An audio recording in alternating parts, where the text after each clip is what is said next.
నిరుపేదలందరికీ, రైతు బిడ్డలకు, ముఖ్యంగా వైఎస్ఆర్ కాంగ్రెస్ పార్టీ శ్రేణులమైన మాకు ఎంతో సంతోషించదగ్గ అంశం విజయమ్మ గారి జన్మదినం అంటే.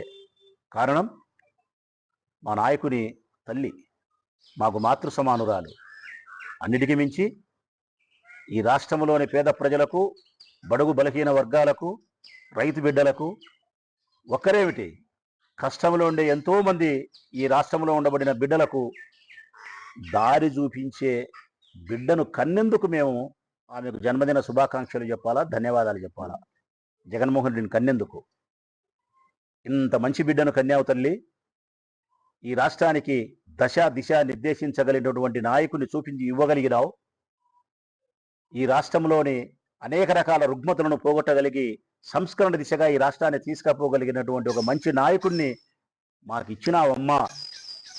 అట్టి తల్లి జన్మించినటువంటి విజయమ్మ మా అందరికీ ఆనందమే. మరి లోకేష్కి ఏమబ్బా అంత ఆనందం? నాకు అర్థం కాలే.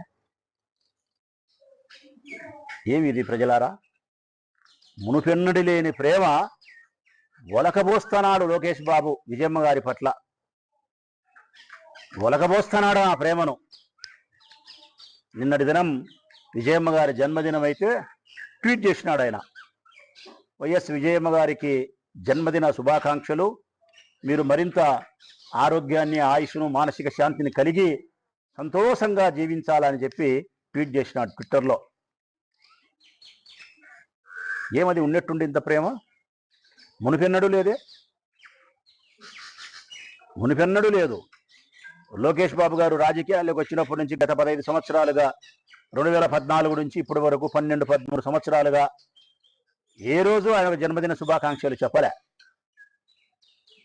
ఇంకా నిజాయితీగా మాట్లాడాలంటే ప్రజలారా, ఇంతవరకు ఎప్పుడే కానీ వైఎస్ విజయమ్మ గారిని లోకేష్ బాబు గారు వైఎస్ విజయమ్మ గారని కూడా అనలే. పాపాత్ముడు. వైఎస్ విజయాన్ని సంబోధించినాడు. వైఎస్ విజయాన్ని సంబోధించినాడు. అమ్మను పిలిచినట్టు పిలిచలే, పెద్దావిడను పిలిచినట్టు పిలిచలే, ఒక మహిళను సంబోధించినట్టు సంబోధించలే, ఒక ఫ్రెండ్ను మాట్లాడినట్టు మాట్లాడినాడు, ఒక సాధారణమైన స్త్రీని మాట్లాడినట్టు మాట్లాడినాడు. వైఎస్ విజయాన్ని సంబోధించినాడు. నీ వయస్సు ఎంత? ఆమె వయస్సు ఎంత?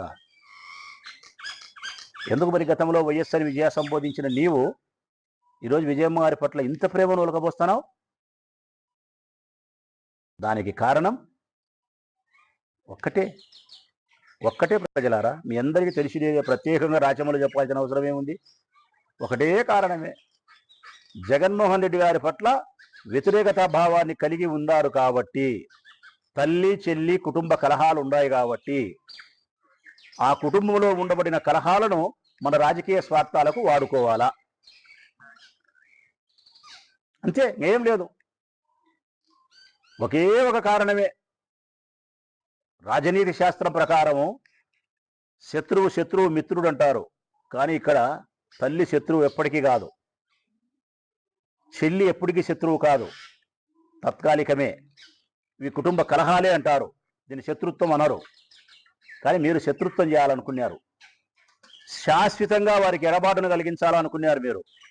జగన్మోహన్ రెడ్డి గారికి వారి తల్లిని, జగన్మోహన్ రెడ్డి గారికి వారి చెల్లికి శాశ్వతంగా ఎడబాటు కలిగించాలా, దూరం చేయాలా. మరి జగన్మోహన్ రెడ్డి గారిని వారి నుంచి, తల్లి నుంచి, చెల్లెల నుంచి దూరం చేయాలంటే మీరు దగ్గరైనట్టు నటించాలా. అవసర నిమిత్తం గౌరవం, అవసర నిమిత్తం కపట తల్లి ప్రేమ. నాడు వైఎస్ విజయ, నేడు వైఎస్ విజయమ్మ గారికి జన్మదిన శుభాకాంక్షలు. ఇది అవసర నిమిత్తం చూపించే గౌరవమా, అవసర నిమిత్తం చూపించే కపట మాతృ ప్రేమనా? కేవలం మీ రాజకీయ స్వార్థాలకు, కుటుంబ కలహాలలోకి మనం దూరకూడదు, కుటుంబ కలహాలలోకి మనం జోక్యం చేసుకోకూడదు, మన రాజకీయ ప్రత్యర్థుల యొక్క స్త్రీలు వారి విషయంలో కుటుంబ కలహాలలోకి మనం దూరకూడదనే కనీస ఇంగిత జ్ఞానం కూడా లేకుండా యాక్షన్. ఇంకా దారుణం ఏంటంటే ప్రజలారా, మేము మర్చిపోయిండం, రాజశేఖర రెడ్డి నన్ను ప్రేమించే వాళ్ళం మేము. జగన్మోహన్ రెడ్డి గారి కోసం జీవితాన్ని ఆయన కోసమే నడిచేవాళ్ళం. ఆ కుటుంబం పట్ల అంత ప్రేమ కలిగిన వాళ్ళం కాబట్టి మాకు రాజశేఖర రెడ్డి అన్న శ్రీమతి వైఎస్ విజయమ్మ అనే భావన మాలో ఉన్నంత వరకు చాలా సంఘటనలు మేము మర్చిపోం.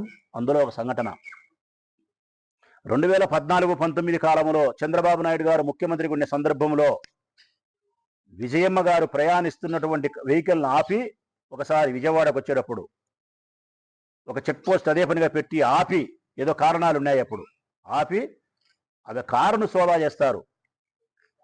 చంద్రబాబు నాయుడు ముఖ్యమంత్రి అప్పుడు ఆమె కారును సోదా చేసే క్రమంలో కారు ఆమె దిగితే కారులో ఉండి ఆమె సూట్ కేసును బయటపెట్టి సూట్ కేసును ఓపెన్ చేయించి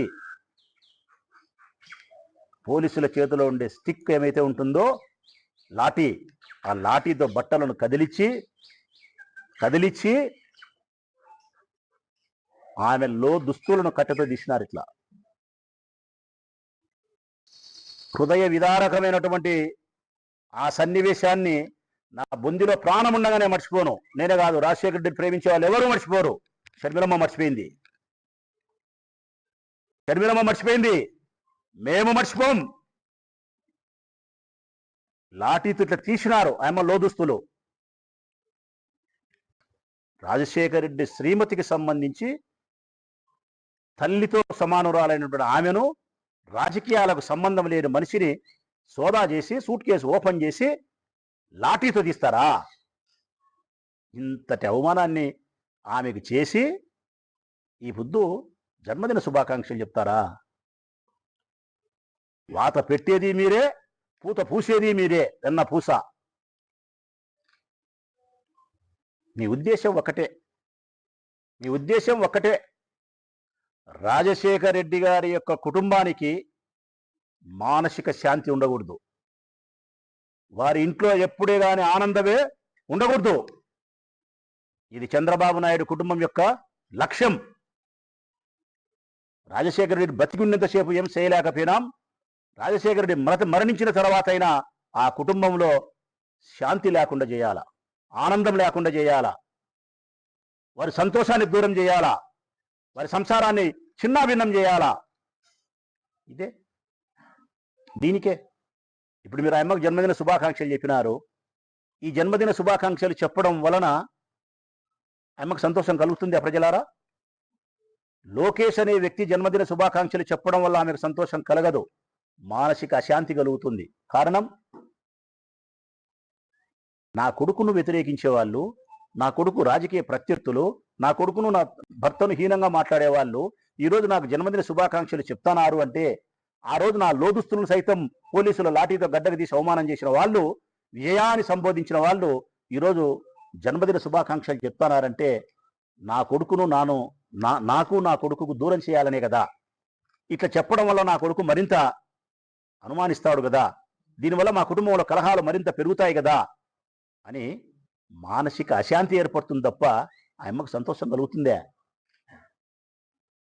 మీ ఉద్దేశం ఒకటే, మీ రాజకీయ స్వార్థాలకు ఏ కుటుంబానైనా వాడుకుంటారు. ఒకవేళ నిజంగా నువ్వు మంచోడివి, రేపొద్దున వాళ్ళు మాట్లాడతారు, ఏందబ్బా ఇట్లా మాట్లాడినాడు రాచమల్లు, మా రాజకీయ ప్రత్యర్థి అయిన జగన్మోహన్ రెడ్డి గారి తల్లి గారికి జన్మదిన శుభాకాంక్షలు చెప్తే తప్పనడం లేదు లోకేష్ బాబు. ఒప్పే. ఎప్పుడు ఒప్పు? నువ్వు 12-13 సంవత్సరాలుగా అమ్మకు జన్మదిన శుభాకాంక్షలు చెప్పి ఉంటే ఒప్పే. లేదు, మీ రాజకీయ ఎదుగుదల కోసం, మీ తండ్రి గారు ముఖ్యమంత్రిగా అయ్యేదాని కోసం, నువ్వు సకల శాఖ మంత్రిగా అయ్యేదాని కోసం మీకు బానిస బ్రతుకుతా అన్నాడే కట్టప్పలాగా పవన్ కళ్యాణ్. మరి వారి తల్లికి ఆయనకు ఒక తల్లింది, అంజనమ్మ గారు. మరి పవన్ కళ్యాణ్ తల్లిగారు అయినటువంటి అంజనమ్మ గారికి ఏ పొద్దున్నా జన్మదిన శుభాకాంక్షలు చెప్పినావా లోకేష్? మీకు బానిసగా ఊడిగం చేస్తున్నాడు ఆయన. మరి ఆయన చెప్పలేదే, వాళ్ళ అమ్మకు చెప్పలేదే? మరి పవన్ కళ్యాణ్ అమ్మకు చెప్పని జన్మదిన శుభాకాంక్షలు జగన్ తల్లికి చెప్పడంలో మీ ఆంతర్యం ఏంటంటే ఇదిగో నేను చెప్పిన ఆంతర్యమే. మోడీ తల్లిగారికి చెప్పినారా జన్మదిన శుభాకాంక్షలు? ఎప్పుడన్నా చెప్పినారా? మీ కూటమికి నాయకుడు, ఈ దేశ ప్రధానమంత్రి మోడీ వాళ్ళ అమ్మగారికి అంతెందుకు లెబ్బా? మీ నాయన తమ్ముడు ఉన్నారు, మీ చిన్నాయన, మీ చిన్నమ్మకు చెప్పినారు ఎప్పుడన్నా జన్మదిన శుభాకాంక్షలు? మీ నాయన ముగ్గురు చెల్లెళ్ళు ఉన్నారు, మీ మేనత్త గారు, వాళ్ళకి చెప్పినారా జన్మదిన శుభాకాంక్షలు? నాకు చెప్పినారా ఎప్పుడన్నా జన్మదిన శుభాకాంక్షలు? ఈ ఊరికి 2 సార్లు ఎమ్మెల్యేను, మిమ్మల్ని బాగా విమర్శిస్తాంట. చెప్పరు. పవన్ కళ్యాణ్ తల్లికి చెప్పరు, మీ మేనత్త గారికి చెప్పరు, మీ చిన్నాయనకు చెప్పరు, మీ చిన్నమ్మకు చెప్పరు, మోడీ అమ్మకు చెప్పరు, అమిత్ షా అమ్మకు చెప్పరు, ట్రంప్ పిల్లానికి చెప్పరు. మీరు ట్రంప్ కూడా సలహాలు ఇచ్చేటోళ్ళు కదా, ట్రంప్ పిల్లానికి కూడా చెప్పాలి మీరు ధర్మంగా అయితే. ఎందుకంటే మీ నాయన విజనరీ. మీ నాయన గ్యాస్ సిలిండర్ కనిపెట్టినోడు, సెల్లు కనిపెట్టినోడు, సెల్లులో ఫోన్లో లైట్ కనిపెట్టినోడు, రేపొద్దున ఇరాక్ యుద్ధానికి కూడా సలహా ఇచ్చేటోడు మీ నాయన. చెప్పినారా మరి ట్రంప్ పిల్లానికి కూడా? వీళ్ళకి ఎవ్వరు చెప్పరు, జమ్మకు చెప్తారు. ఇదంత ఆశ్చర్యకరం అంటే ప్రజలారా, చూడండి వీళ్ళ రాజకీయాలు ఎట్లుంటాయో. జగన్ తల్లిని గౌరవిస్తారంట, జగన్ చెల్లిని అభిమానిస్తారంట, జగన్ శ్రీమతిని జైల్లో పెడతారంట. ఆహా, ఏమి రాజనీతి అయ్యా చంద్రబాబు నాయుడు మీ అబ్బా కొడుకుల్ని. జగన్ తల్లిని గౌరవిస్తారు, జగన్ చెల్లిని అభిమానిస్తారు, కానీ జగన్ శ్రీమతిని మాత్రం, భారతమ్మని మాత్రం వివేకానందుని చంపింది నువ్వే, జైలు పెట్టాలంటారు. ఏమి మీ రాజనీతి, ఏమి మీ రాజకీయం? ఈమె భార్య కాబట్టి, భర్తకు సహధర్మచారిణి కాబట్టి, భర్తలో సగభాగం కాబట్టి, భర్త యొక్క కష్ట సుఖాలను నిర్వర్తిస్తాంది కాబట్టి, మీకు వ్యతిరేకం కాబట్టి ఆమెను జైలు పెట్టాల. కానీ విజయమ్మ, షర్మిలమ్మ మీ రాజకీయ అవసరాలకు నేడు ఉపయోగపడుతూ జగన్మోహన్ రెడ్డి యొక్క రాజకీయ భవిష్యత్తుకు గండి కొట్టడానికి మీకు ఉపయోగపడాలని చెప్పి చేసే ప్రయత్నం.